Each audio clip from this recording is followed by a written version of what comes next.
The Rasulid dynasty was established in 1229 CE by Umar ibn Rasul. Umar ibn Rasul was appointed deputy governor by the Ayyubids in 1223. When the last Ayyubid ruler left Yemen in 1229, Umar stayed in the country as caretaker.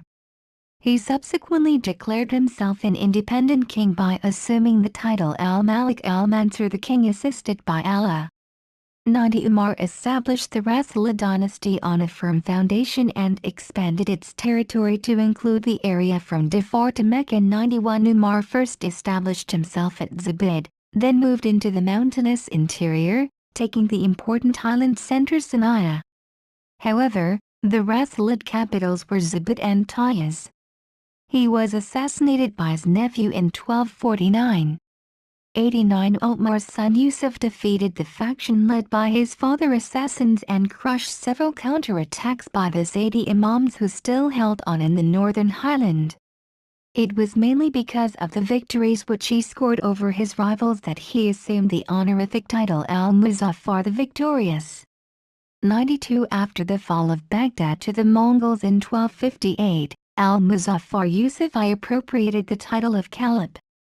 92 He chose the city of Taiz to become the political capital of the kingdom because of its strategic location and proximity to Aden. 93 Al-Muzaffar Yusuf I died in 1296, having reigned for 47 years. 92 When the news of his death reached the Zaydi Imam al-Mutawakil al-Mutahhir bin Yahya, he commented by saying, 92. The greatest king of Yemen, the Muawiyah of the time, has died. His pens used to break our lances and swords to pieces. The Rasulid state nurtured Yemen's commercial links with India and the Far East. 94 They profited greatly by the Red Sea transit trade via Aden and Zabid.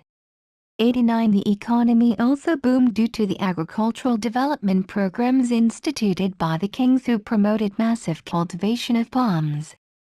89 It was during this period that coffee became a lucrative cash crop in Yemen.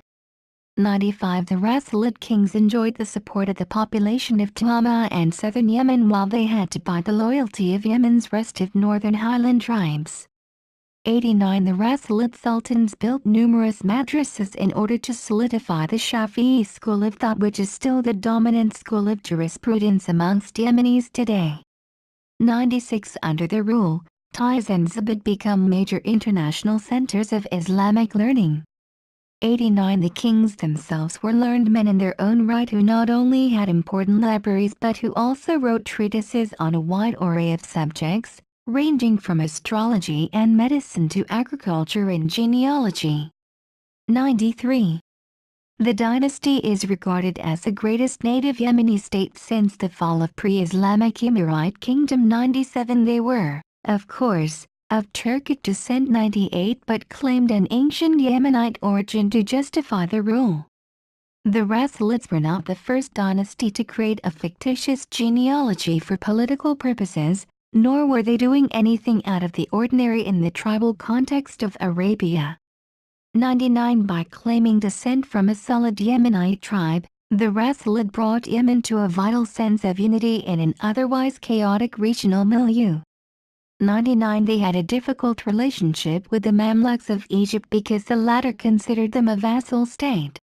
93 Their competition centered over the Hijaz and the right to provide kiswa of the Kaaba in Mecca. 93 The dynasty became increasingly threatened by disgruntled family members over the problem of succession, combined by periodic tribal revolts, as they were locked in a war of attrition with the Zaydi Imams in the northern highlands.